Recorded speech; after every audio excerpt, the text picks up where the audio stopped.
الحمد لله رب العالمين غافر الذنب وقابل التوب شديد العقاب ذي الطول لا إله إلا هو إليه المصير. اللهم صل وسلم على عبدك ورسولك محمد وعلى آله وأصحابه الذين شادوا الدين. أما بعد فأعوذ بالله السميع العليم من الشيطان الرجيم. بسم الله الرحمن الرحيم. أم عندهم الغيب فهم يكتبون فاصبر لحكم ربك ولا تكن كصاحب الحوت إذ نادى وهو مكظوم. رب اشرح لي صدري ويسر لي أمري واحلل عقدة من لساني يفقهوا قولي. علم الإنسان ما لم يعلم رب زدني علما. حضرات گرامی، آپ کو معلوم ہے کہ اس وقت بیان سورہ نون والقلم کے سلسلے میں چل رہا ہے، اور ہم اللہ تبارک و تعالیٰ کے بے پایہ فضل و احسان سے اور حضور اکرم صلی اللہ علیہ وسلم کے وسیلے اور صدقے سے سورہ نون والقلم کے آخری پڑاؤ پر ہیں۔ اللہ تبارک و تعالیٰ نے اس پوری سورت کے اندر حمایت کی ہے نبی کریم صلی اللہ علیہ وسلم کی، اور جو لوگ سرکار دو عالم صلی اللہ علیہ وسلم کی جان کے در پہ تھے، نقصان پہنچانے کے در پہ تھے، خاص طور سے ولید ابن مغیرہ، ان حضرات کی مذمت بیان کی ہے، برائی بیان کی، قباحت اور شناعت بیان کی ہے، اور یہ بات آج کے درس میں فرمائی ہے کہ کیا یہ لوگ اتنا یقین کر بیٹھے ہیں کہ محمد صلی اللہ علیہ وسلم ہارنے والے ہیں اور ہم جیتنے والے ہیں؟ توبہ توبہ، نعوذ باللہ۔ کیا آگے تک کی بات ان کو معلوم ہے؟ ام عندهم الغیب فہم یکتبون، کیا غیب کی بات ان لوگوں کے پاس موجود ہے کہ جس کو یہ نوٹ کر رہے ہیں کہ محمد صلی اللہ علیہ وسلم جیتیں گے نہیں بلکہ ہم لوگ جیتیں گے؟ نعوذ باللہ ثم نعوذ باللہ، ایسا گمان ان کا غلط ہے۔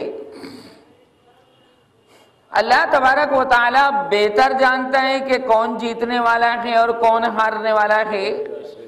یہ تو دنیا والے اپنے دماغ کے گھوڑے دوڑاتے رہتے ہیں، عقل کے گھوڑے دوڑاتے رہتے ہیں، فلاں ہارے گا فلاں جیتے گا۔ یہ ہار اور جیت تو اللہ تبارک و تعالی نے اپنی ذات گرامی کے ساتھ مخصوص فرما لی ہے، اور یہ بات قرآن کریم میں بھی بیان فرما دی ہے۔ اولئک حزب اللہ الا ان حزب اللہ هم المفلحون، یہ اللہ کی جماعت ہے اور اللہ کی جماعت ہمیشہ کامیاب ہونے والی ہے۔ چاہے تھوڑے دن کے لیے وہ مغلوب ہو جائے، اس سے کوئی بحث نہیں، لیکن معال کار، انجام کار اللہ تبارک و تعالیٰ کے چاہنے والے جو ہیں وہ فلاح پانے والے ہیں۔ جیسے مشائخ اعظام دعا بھی کرتے ہیں، اللہم اجعل اول نہاری صلاحا و اوسط نہاری فلاحا و آخر نہاری نجاحا۔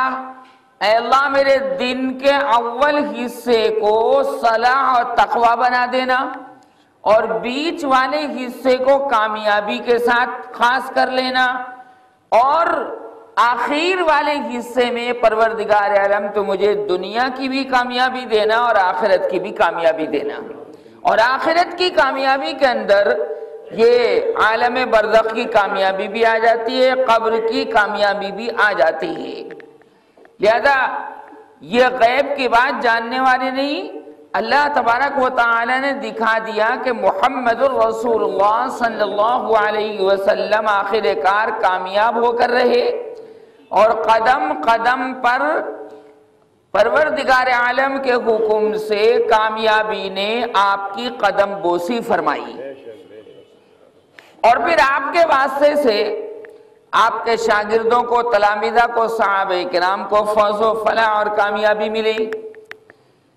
یہاں آپ حضرات یہ بھی بخوبی سمجھ لیں کہ قرآن کی اس آیت میں لفظ غیب استعمال ہوا ہے۔ قرآن کریم میں لفظ غیب 49 جگہ آیا۔ کتنی جگہ؟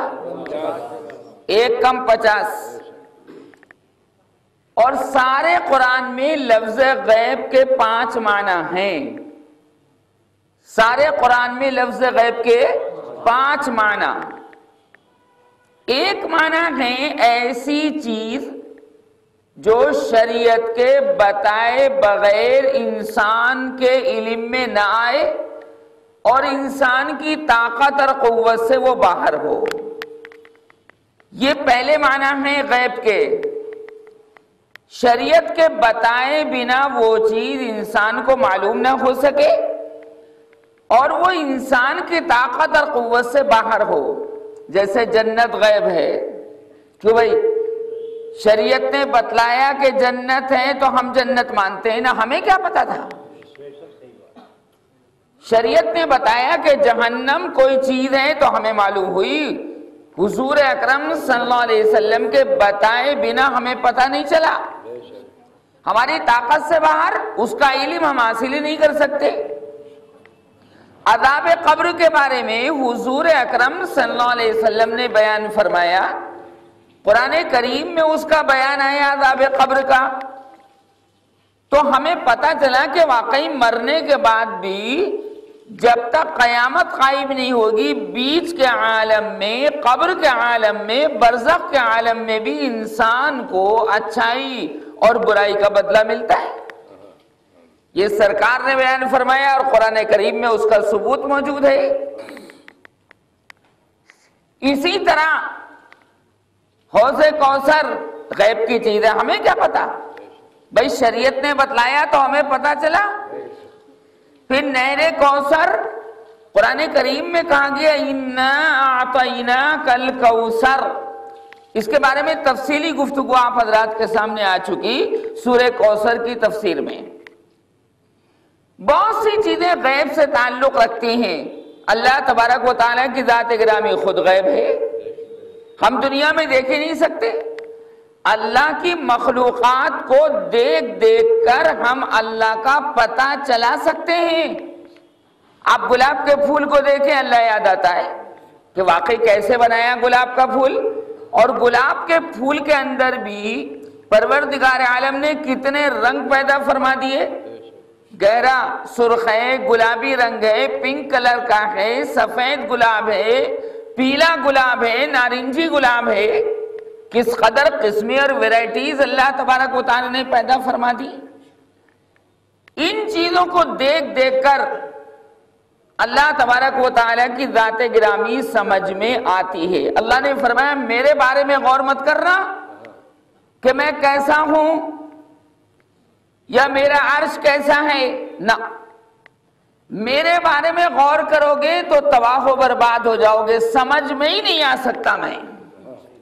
شیخ سعدی علیہ الرحمہ نے ارشاد فرمایا کہ اللہ کی ذات خیال سے بھی اونچی، تصور سے بھی اونچی، تخیل سے بھی اونچی، تصورات کی دنیا سے اونچی. اللہ تبارک و تعالیٰ کو، خالق اور مالک کو ہم اپنی ذات پر قیاس نہیں کر سکتے. نہ اللہ کا کوئی ہاتھ ہے، نہ اللہ کا کوئی پیر ہے. اللہ کی ذات بسیط ذات ہے، مرکب ذات نہیں ہے. اپنے اوپر قیاس نہیں کر سکتے. تو دنیا میں رہتے ہوئے تو پروردگار عالم کا ہم دیدار کر ہی نہیں سکتے. خواب کے اندر کسی کو ہو جائے تو ہو جائے، کس کا دیدار؟ اللہ کا. امام ابو حنیفہ علیہ الرحمہ نے، مسلمانوں جو ہمارے آپ کے امام ہیں، انہوں نے 99 مرتبہ اللہ کو خواب میں دیکھا. کتنی مرتبہ؟ ایک کم 100. لیکن 99 مرتبہ خواب میں اللہ کو دیکھنے کے بعد یہ خیال آیا کہ 99 مرتبہ خواب کے اندر ملاقات ہو گئی، اللہ کو دیکھ لیا، یعنی اللہ کی تجلی کو دیکھ لیا. لیکن میرے اوپر بھی کیا عجیب و غریب عالم سوار رہا کہ میں 99 مرتبہ خواب میں دیکھنے کے بعد بھی اللہ سے آج تک یہ نہ پوچھ سکا کہ اللہ تو راضی کیسے ہوتا ہے، اللہ راضی کیسے ہوتا ہے. تو دعا مانگنے لگے پروردگار مجھے اپنا دیدار پھر کرا دے، پھر کرا دے، کیونکہ سوال تھا ذہن و دماغ میں سوال تھا اور وہ آج تک پوچھا نہیں تھا، دماغ میں ہی بات نہیں آئی، کیونکہ دماغ تو اللہ کے تابع ہے، زبان بھی اور ساری چیزیں اللہ تبارک و تعالیٰ کے تابع ہیں، نہیں آئی دماغ میں بات۔ سویں مرتبہ جب دیکھا پروردگار عالم کو تو سب سے پہلے یہ پوچھ لیا کہ پروردگار یہ بتا دے تو خوش کس چیز سے ہوتا ہے، راضی کس چیز سے ہوتا ہے؟ سبحان اللہ، کیا عجیب جواب دیا اللہ تبارک و تعالیٰ نے۔ اللہ تو عجیبوں کا عجیب ہے بھائی، اس کی ذات عجیب ہے تو اس کا کلام بھی عجیب ہے، قرآن کا کوئی مقابلہ تھوڑا ہی کر سکتا ہے۔ فرمایا میں راضی رہتا ہوں اپنے قرآن کی تلاوت کرنے والے سے، دیکھ کر پڑھے یا بے دیکھے پڑھے، دیکھ کر پڑھے۔ اب علماء نے اس سے مسئلہ نکالا، مستنبط کیا، مستخرج کیا کہ جو آدمی قرآن سے مربوط اور منسلک رہے گا تلاوت کے اعتبار سے یا معنی کے اعتبار سے، یعنی اس کی تفسیر کرے گا یا سنے گا، اللہ اس سے بھی راضی ہوتا ہے۔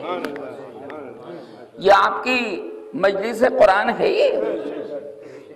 یہ عام تقریر نہیں ہے، یہ تو آپ کا سبق ہے، ہفتے واری سبق ہے، اور اللہ تعالیٰ جو قرآن میں فرماتا ہے وہ آپ کے سامنے پیش کر دیا جاتا ہے اللہ کی توفیق سے۔ لہذا پروردگار عالم کو ہم خواب کے اندر تو دیکھ سکتے ہیں، کیسے دیکھا؟ پھر وہی بات آ گئی، اب دیکھ تو لیا لیکن بیان کون کر سکے ہے، وہ کیفیت کون بیان کر سکتا ہے؟ اللہ عجیب و غریب تو اس کی تجلیات بھی عجیب و غریب ہیں، یہاں رہتے ہوئے سمجھ میں نہیں آ سکتی۔ یہ تو بہت اونچا مقام تھا امام ابو حنیفہ علیہ الرحمہ کا، جو اللہ تعالیٰ نے اپنا دیدار کروا دیا، رات اور دن میاں کھپا دیے امام صاحب نے، رات اور دن کھپا دیے قرآن میں، تب جا کر اتنا بڑا اونچا مرتبہ حاصل ہوا، جس کو اقبال نے کہا تھا، بہت مشہور بات ہے، وہ زمانے میں تھے معزز مسلمان ہو کر اور ہم خوار ہوئے تاریک قرآن ہو کر۔ جو قرآن کا تاریک ہے قسم بخدا اس کو عزت کبھی ملنے والی نہیں، یہ بہت بڑی بات ہے۔ عزت کے خزانے تو اللہ کے قبضے میں، اللہ کے قرآن میں، جو اللہ کے قرآن کے قریب جائے گا وہ بھی صاحب عزت ہو جائے گا۔ لہذا فرمایا گیا غیب کے ایک تو معنی ہے ایسی چیز جو شریعت کے بتائے بنا انسان جان نہ سکے اور وہ انسان کی طاقت سے باہر ہو۔ اب جنت کا کوئی حسن آپ بیان کر سکتے ہیں؟ دیکھی نہیں۔ اچھا جہنم کے عذابوں کو اللہ نہ کرے کوئی بیان کرے، دیکھی نہیں، اللہ بچائے، دیکھنے سے بھی بچائے، اس کے دھوئیں سے بھی بچائے۔ نہ ہمیں خواب میں چاہیے جہنم، یہاں جیتے جاگتے چاہیے، توبہ توبہ۔ عذاب قبر ہے، اچھا ملائکہ اور فرشتے ہیں، سب غیب سے تعلق ہے۔ جبریل کو تو حضور اکرم صلی اللہ علیہ وسلم نے 2 مرتبہ دیکھا۔ کتنی مرتبہ؟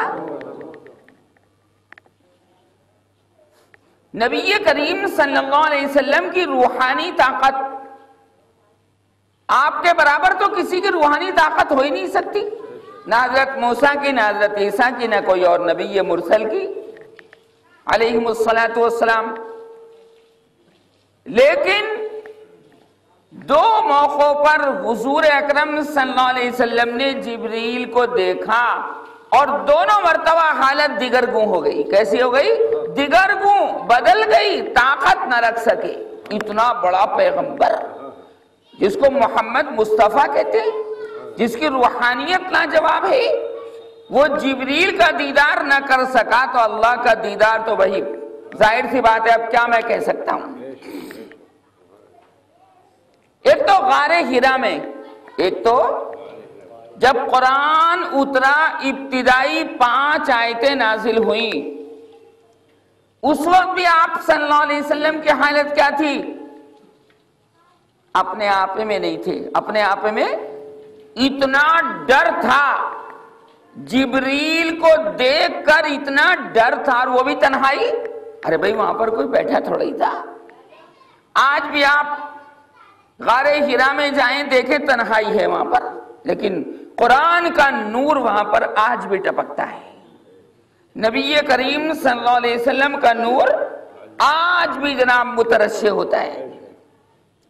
لوگ چڑھتے ہیں، جاتے ہیں غار ہرا میں،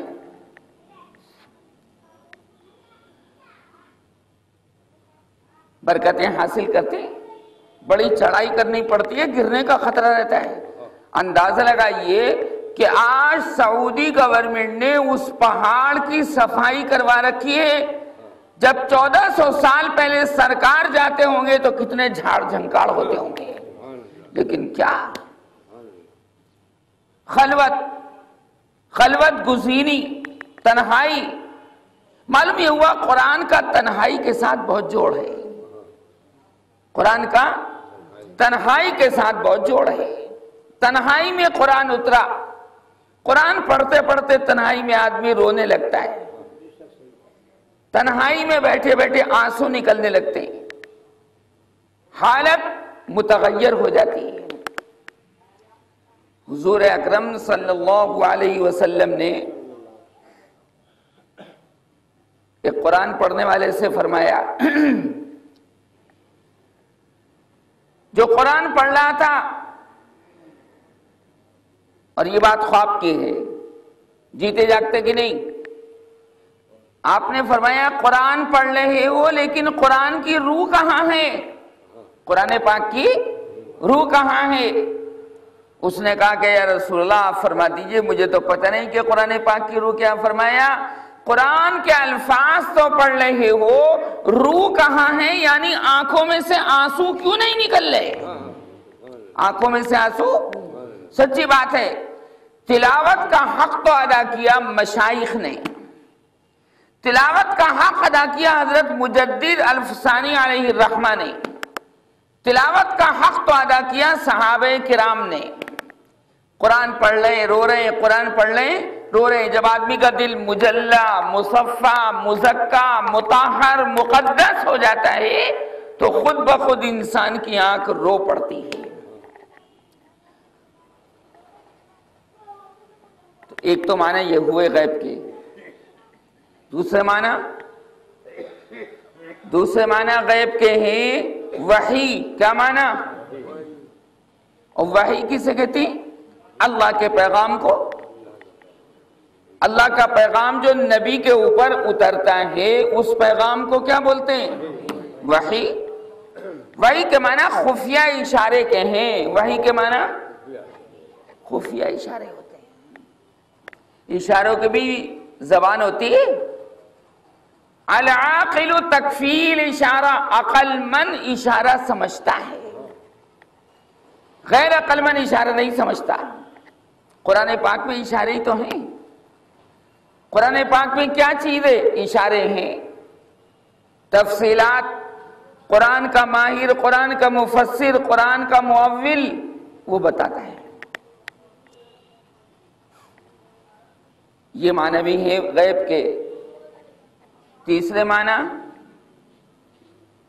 گزشتہ واقعات، گزرے ہوئے واقعات، جیسے قوم نوح کا واقعہ، حضرت نوح کا واقعہ، حضرت آدم کا واقعہ، حضرت ابراہیم کا واقعہ، حضرت اسماعیل کا واقعہ۔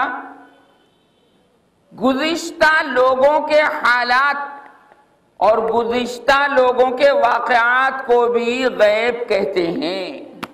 کتنے معنی ہو گئے؟ 3 معنی ہو گئے۔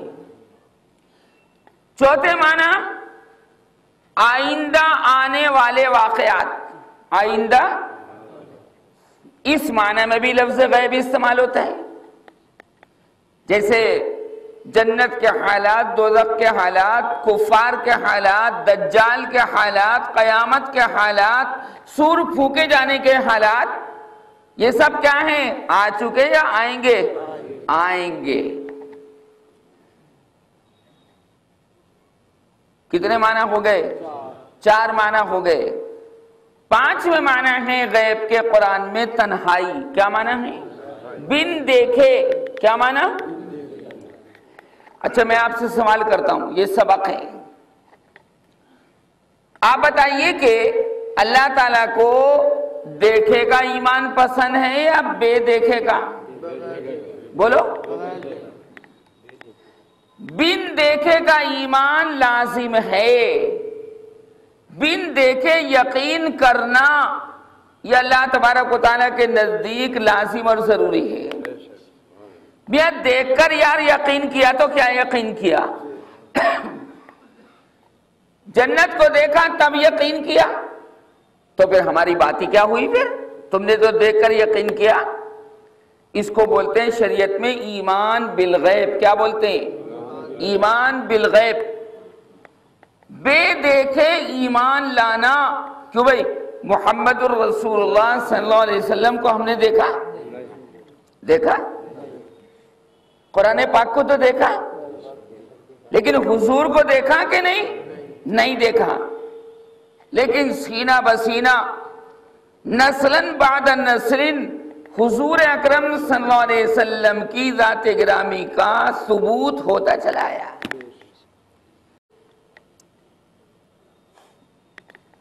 ایمان بالغیب،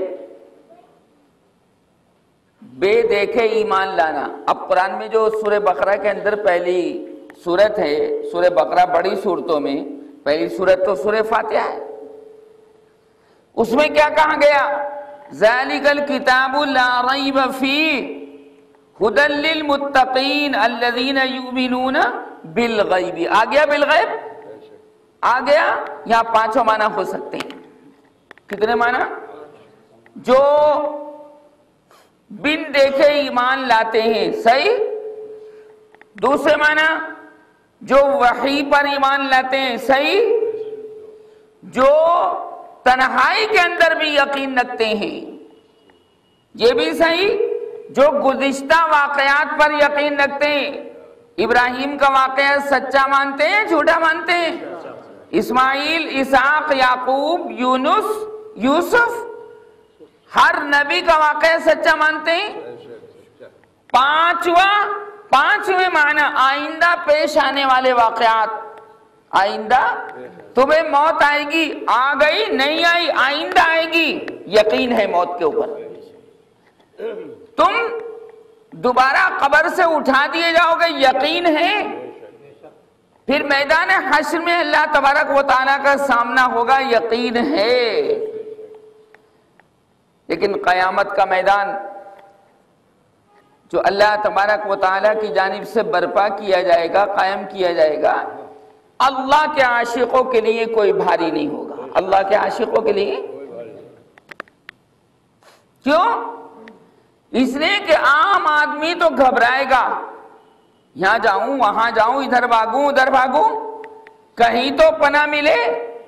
یقول الانسان یومئذ این المفر. یار کہاں بھاگوں؟ کہیں بھاگنے کی جگہ نہیں. ادھر جاتا ہوں تو اللہ، ادھر جاتا ہوں تو اللہ، آگے جاتا ہوں تو اللہ، پیچھے جاتا ہوں تو اللہ. جاؤں تو کہاں جاؤں؟ لیکن اللہ کے عاشقوں کا حال بالکل اطمینان کامل کے ساتھ ہوگا. اور وہ کس طرح؟ کہ اللہ تبارک و تعالیٰ کے عاشق عشاق الہی وہاں اللہ کا دیدار جنت میں جانے سے پہلے میدان حشر میں ہی کر لیں گے، اور کرتے رہیں گے اسی میں ڈوبے رہیں گے. اب اللہ کے نور سے آگے کسی کا نور نہیں. تو قیامت کا میدان حشر کا خوف بھی ان کو پریشان نہیں کرے گا. پریشان کرنا تو بہت دور کی بات ہے، قریب میں بھی نہیں آئے گا. اور جب اللہ پاک اپنی زبان سے قرآن پاک وہاں سنائے گا، کہاں؟ قیامت کے میدان میں خود قرآن سنائے گا اللہ پاک. ہاں بالکل آپ صحیح یقین فرمائیے. اللہ فرمائے گا کہ میرے قرآن کو دنیا کے اندر مختلف لوگ مختلف قاری پڑھتے تھے، ان قاریوں کی قرأت سن کر تم مست ہو جاتے تھے، لیکن آج تم مجھ خدا کی زبان سے میرا کلام سنو.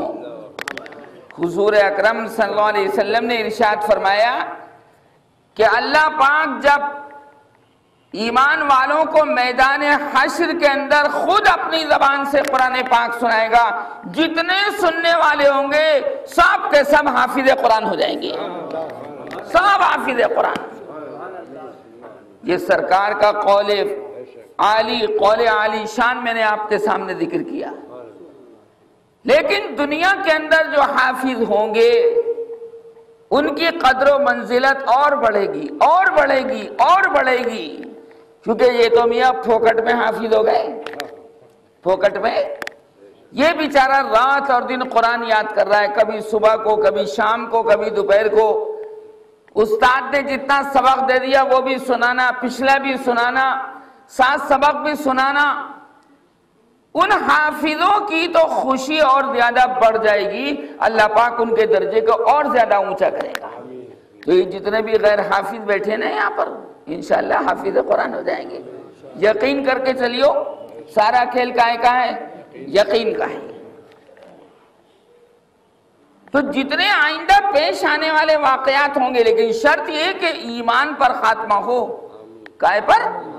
ایمان پر مرو گے تو انشاءاللہ حافظ قرآن ہوگے. اللہ پاک اپنی زبان گوہر افشاں سے خود سنائے گا قرآن پاک. تو فرمایا کیا ان کے پاس کوئی غیب کی چیز ہے کہ محمد صلی اللہ علیہ وسلم جیتیں گے نہیں اور یہ لوگ جیت جائیں گے؟ غلط بولتے ہیں یہ. جیسے آج کل آپ کو معلوم ہے ہندوستان کے اندر الیکشن کا دور ہے الیکشن کا دور. قرآن قیامت تک کے تمام تقاضوں کو پورا کرتا ہے. قرآن مجید فرقان حمید قیامت تک کے تمام تقاضوں کو پورا کرتا ہے، کرے گا. کوئی گوشہ ایسا نہیں جس گوشے کے اوپر اللہ پاک کے قرآن نے روشنی نہ ڈالی ہو. اب شرعی مسئلہ آپ سمجھ لیجئے، شریعت کا مسئلہ آپ سمجھ لیجئے کہ الیکشن کا جو ووٹ ہوتا ہے نا، ووٹ، یہ الیکشن کا ووٹ دینے والے کی رائے کہلاتی ہے. کیا کہلاتی ہے؟ اگر آپ نے غلط آدمی کو اپنی رائے دے دی دنیا میں فساد پھیلے گا. صحیح آدمی کو اپنی رائے دے دی اور پھر اس نے صحیح کام نہ کیا تو اس کا وبال اور گناہ اس کے اوپر پڑے گا. سوچ سمجھ کر اپنی رائے دینی چاہیے، سوچ سمجھ کر اپنے خیال کا اظہار کرنا چاہیے. یہ آپ کے لیے اظہار رائے کا ایک بہت بڑا اچھا ذریعہ ہے، بہت گولڈن چانس، سنہری موقع ہے. میں نے تو آج تک ووٹ ہی نہیں ڈالا، سچی آج تک ڈالا ہی نہیں. مجھے پتہ ہی نہیں کیسے ووٹ پڑتا ہے. پہلے سنا پرچی میں ٹھپا لگتا تھا، مہر لگتی تھی، اور اب مشینیں آ گئی، بٹن. کبھی نہیں ڈالا، آج تک گیا ہی نہیں. یہ سوچ کر کہ میاں کس کو ووٹ دیں؟ جس کو دیں گے حمام میں سبھی ننگے ہیں، حمام میں سبھی ننگے ہیں. لیکن آپ تو سوچ سمجھ کر استعمال کیجئے گا، کیونکہ آپ اس خطے میں، اس ملک میں، اس علاقے کے اندر رہتے ہیں. سب ننگے، حمام میں سب ننگے. ساری چیزیں ووٹنگ سے پہلے تک ہوتی، اس کے بعد کوئی جانتا بھی نہیں کہ آپ کہاں ہیں، آپ کہاں رہتے ہیں، آپ کہاں رہتے ہیں، آپ کہاں رہتے ہیں. پبلک کا سارا پیسہ کھا لیتے ہیں، روڈ کا، سڑکوں کا سارا پیسہ کھا لیتے ہیں. حرام ہے یہ. اللہ تبارک و تعالیٰ نے اور اس کے رسول صلی اللہ علیہ وسلم نے منع فرمایا ہے. گردن جھکانے کی بات نہیں، سنو اس کو غور سے. یہ گردن جھکانے سے مسئلہ نہیں بنے گا. جہاں پر آپ رہتے ہیں وہاں کے ماحول کا آپ کو خیال کرنا پڑے گا. فرقہ پرست طاقتیں اسلام کی کمزوری کو پیش نظر رکھ کر کام کرنے والی طاقتیں آپ کو مغلوب کرنا چاہتی ہیں، لیکن غلبہ اللہ تبارک و تعالی نے اپنے قرآن کے اندر رکھا، حضور اکرم صلی اللہ علیہ وسلم کی اتباع کے اندر رکھا. ادھر آؤ، اس قرآن کی جانب آؤ، سرکار کی سنتوں کی جانب آؤ تو پتہ چلے گا. سرکار کے پاک طریقے کی جانب آؤ تو انشاءاللہ ثم انشاءاللہ یہ تمام فلاح اور بہبودگی کے راستے آپ کے اوپر آیا اور واضح اور منکشف ہو جائیں گے۔ اس لیے فرمایا گیا ام عندهم الغیب فہم یکتبون، اب کیا کرنا ہے؟ فرمایا فاصبر لحکم ربک، یہ تمام لوگ اے محمد صلی اللہ علیہ وسلم آپ کو روک رہے ہیں قرآن پاک سے، روک رہے ہیں اللہ تبارک و تعالیٰ کی وحدانیت اور یکتائی سے، کہ میں خامخواہ میں گالی دیتے ہیں ہمارے لوگ، ہمارے معبودوں کو گالی دیتے نہیں۔ کیا عجیب و غریب بات اللہ نے اس وقت ذہن میں ڈالی، اور وہ یہ کہ پروردگار ہے، کوئی آدمی ایسا نہیں، کوئی دکان کا مالک، پراپرٹی کا مالک، زمین کا مالک، کوئی آدمی ایسا نہیں جو اپنے نوکر کو اپنی گدی پر بٹھائے، کوئی آدمی ایسا نہیں جو اپنی پراپرٹی کے اندر اپنے نوکر کو ساجھی کر لے کہ بھئی 100 گز زمین ہے، 50 تیری اور 50 میری، نہ گدی پر بٹھانا یار پسند نہیں کرتا، فرق رکھتا ہے کہ نوکر ہے اور میں مالک ہوں، اور سمجھتا ہے کہ اگر اس نے یہ محسوس کر لیا اور یہ یقین کر لیا کہ یہ نوکر میرے لیے دھوکے باز ہے، دھوکہ دیتا ہے، غلے میں سے چراتا ہے، یہ میری مخالفت کرتا ہے، یہ میرے ساتھ دھوکے بازی کرتا ہے، تو وہ رکھتا ہے اس نوکر کو یا نکال کے باہر کر دیتا ہے؟ کیوں صاحب بتائیے؟ نکال کے باہر کر، مگر قربان جائیے اللہ کی شان کریمی پر کہ جو لوگ شرک کرنے والے ہیں، سمجھتا ہے کہ یہ میرے مخالف ہیں، جتنے بھی کفار، فجار، فساق، مشرکین، جتنے بھی لوگ اللہ کے غیر کی اللہ کے ساتھ پوجا کرتے ہیں، وہ اللہ کے باغی ہیں کہ نہیں؟ باغی ہیں کہ نہیں؟ لیکن اس کے باوجود کھلا رہا ہے، اس کے باوجود ان کو بھی کھلا رہا ہے، ایمان والوں کو بھی کھلا رہا ہے۔ کیا خدا کی شان کریمی ہے کہ پتہ ہے کہ یہ میرا مخالف ہے، پتہ ہے کہ یہ مسجد نہیں جاتا، پتہ ہے کہ یہ ایمان والا نہیں ہے، پتہ ہے کہ یہ اسلام والا نہیں ہے، پتہ ہے کہ یہ وحدانیت والا نہیں ہے، لیکن اس کے باوجود لباس بھی دے رہا ہے، کپڑا بھی دے رہا ہے، کھانے کو بھی دے رہا ہے، بیوی بچے بھی، دکانداری بھی، تجارت بھی، لین دین بھی، ساری چیزیں اللہ تعالیٰ کر رہا ہے کہ نہیں کر رہا ہے؟ کیا اس کی شان کریمی! اور پھر ایک شان کریمی دیکھیے کہ اللہ نے جو سورج نکال رکھا ہے، اس سورج کی دھوپ مسلمان کے گھر پر بھی پڑتی ہے اور کافر کے گھر پر بھی پڑتی ہے، یہ امتیاز کرتا ہے وہ۔ لیکن بات یہ اس نے سوچ رکھا ہے یہ سارا نظام جو ہے یہ میرا دسترخوان اس دنیا تک عام ہے، اس دنیا تک، اور باقی جب قیامت قائم ہوگی تو جنت کے سارے مزے ایمان والوں کے ساتھ مخصوص ہیں۔ کس کے ساتھ؟ خالصۃ یوم القیامہ قل من حرم زینۃ اللہ التی اخرج لعبادہ والطیبات من الرزق قل ہی للذین آمنوا فی الحیاۃ الدنیا خالصۃ یوم القیامہ، قیامت کے دن کس کے ساتھ خاص ہوں گے؟ ایمان والوں کے ساتھ، پھر وہاں کسی کو نہیں ملے گا، پھر تو اللہ کے باقی جہنمی لوگوں کا دھون پیئیں گے، اللہم احفظنا۔ پیپ، سڑان والی چیز، جہنمیوں کا پسینہ، دوزخیوں کا پسینہ، غساق، حمیم، گرم پانی، کھولتا ہوا پانی، ایسا کھانا کہ جو نہ اگلے چین اور نہ نگلے چین، نہ اگلے چین اور نہ۔ سورہ مزمل یاد ہے؟ ان لدینا انکالا وجحیما وطعاما ذا غصہ، ایسا کھانا جو غصے والا ہوگا۔ غصے کے معنی اٹکنے والی چیز، جس کو میں نے اپنے الفاظ میں کہا آپ کو سمجھانے کے لیے، نہ اگلے چین اور نہ نگل، بس یہاں اٹکا ہوا ہے، جیسے مچھلی کا کانٹا پھنس جاتا ہے نا، کتنی پریشانی ہوتی ہے۔ لوگ کہتے ہیں کیلا کھلاؤ تاکہ کانٹا نیچے کو اترے، بعض مرتبہ آپریشن کی نوبت آ جاتی ہے۔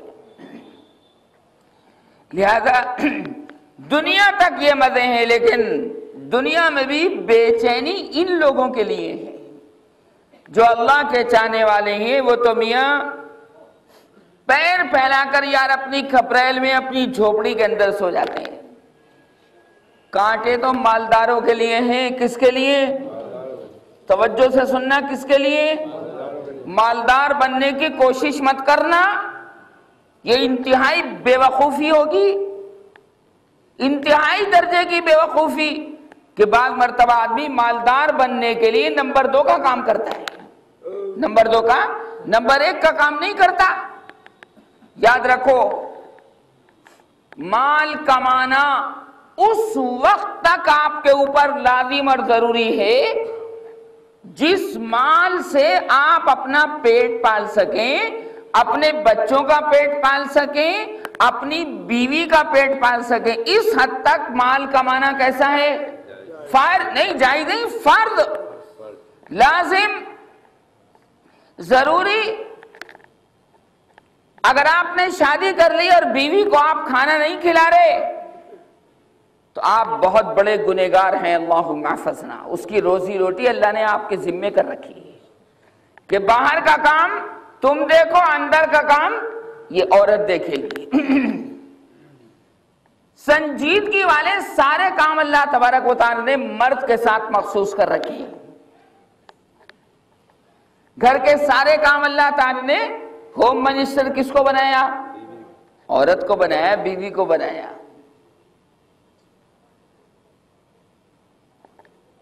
اس حد تک کمانا کیسا ہے؟ لازم اور ضروری۔ توجہ، اب آدمی اتنا کما رہا ہے کہ وہ بیوی کو، بچے کو، اپنی اعلی اولاد کو کھلا رہا ہے، آسانی کے ساتھ پلا رہا ہے، اس حد تک لازم ہے۔ اب اس کے بعد کیا ہوا؟ اس نے سوچا کہ بھئی اتنی کمائی ہے میری کہ میں صبح سے شام تک بیوی کا خرچہ، بچوں کا خرچہ نکال لیتا ہوں۔ توجہ، لیکن یار مسجد کو نہیں دے پاتا، بچتا ہی نہیں کچھ۔ سننا ذرا غور سے اس کو، یار مدرسے کو کچھ نہیں دے پاتا، مسجد کو کچھ نہیں دے پاتا، بھوکوں کو کھانا نہیں کھلا پاتا، ننگوں کو کپڑا نہیں پہنا پاتا، کسی اور رفاہی کام میں خرچ نہیں کر پاتا، کیونکہ سارے پیسے کہاں خرچ ہو جاتے ہیں؟ گھر کے اندر۔ کہاں خرچ ہو جاتے ہیں؟ اب یار اور کماؤں۔ اب نیت کیا تھی اس کی؟ اور کماؤں تاکہ کمائی بڑھے تو میں مسجد کو بھی دوں، کمائی بڑھے تو غریبوں کو دوں، کمائی بڑھے تو یتیموں کے اوپر خرچ کروں، کمائی بڑھے تو مسکینوں کے اوپر خرچ کروں، کمائی بڑھے تو لنجوں اور اپاہجوں کے اوپر خرچ کروں، کمائی بڑھے تو بیوہ عورت کے اوپر خرچ کروں، وغیرہ وغیرہ۔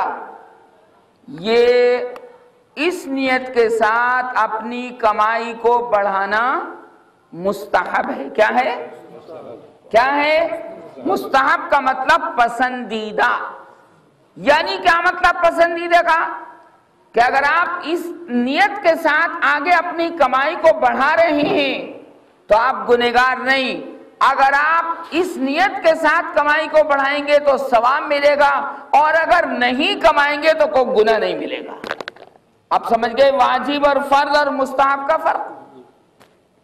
مستحب کام کے کرنے میں ثواب ملتا ہے، لیکن چھوڑنے میں کوئی عذاب نہیں ہوتا، چھوڑنے میں کوئی عذاب نہیں۔ اس نیت کے ساتھ اگر آپ نے اپنی کمائی بڑھانے کی کوشش کی تو کیسا ہے یہ؟ لازم یا مستحب؟ مستحب ہو گیا۔ اب بیوی بچوں کے حد تک تو بھائی لازم تھا، یار 100 روپے کی آمدنی ہوتی تھی، صبح سے شام تک 100 ہی خرچ ہو جاتے تھے، لیکن نیت اس کی یہ نہیں کہ کچھ یار بینک بیلنس کروں اور کچھ بچاؤں۔ نیت اب یہ ہے کہ کچھ آمدنی بڑھاؤں اور مسجد کو دوں، غریبوں کو دوں، مدرسوں کو دوں، اللہ کے راستے میں خرچ کروں۔ اب اس نیت کے ساتھ کمانا کیسا ہے؟ مستحب۔ کیا ہے؟ یاد رکھو گے دونوں مسئلے۔ اب آگے بڑھو۔ کمائی اتنی بڑھ گئی کہ مسجد کو بھی دینے لگا، غریبوں کو بھی، طالب علموں کو دینے لگا، اللہ کے راستے میں خرچ کرنے لگا۔ لیکن توجہ، اب شیطان نے بتایا کہ یار کمائی تو نے بڑھا لی، کمائی بڑھ گئی، لیکن یار تیرے پاس گاڑی نہیں ہے، کیا؟ 4 ویلر گاڑی نہیں ہے، اور بڑھا آمدنی، کیا؟ اور بڑھا۔ اب جب گاڑی آئے گی تو ظاہر سی بات ہے کہ ڈرائیور بھی آئے گا، اچھا جب گاڑی آئے گی تو پیٹرول بھی آئے گا کہ نہیں؟ یار گاڑی خریدنا بہت آسان ہے، لیکن گاڑی کو چلانا اور اس کو نبھانا بہت مشکل ہے۔ ہاتھی پالنا ہے، ہاتھی،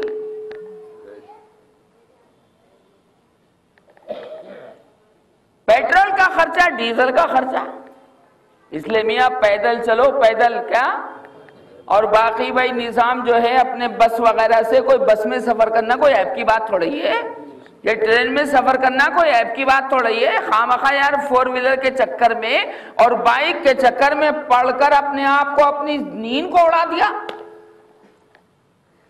4 ویلر نہیں، لہذا کمائی بڑھا، آمدنی بڑھا، بینک سے لون کے چکر میں پڑے گا، بینک کے لون کے چکر میں، کیونکہ لون کے بغیر وہ ہوتی نہیں، اس کے سرٹیفکیٹ نہیں بنتے، اس کے کاغذات تیار نہیں ہوتے۔ اب جو یہ گاڑی لینے کے چکر میں آمدنی بڑھائے گا، آمدنی بڑھائے گا، اب گنہگار ہے، اور یہ دنیا ہے، کیا ہے یہ؟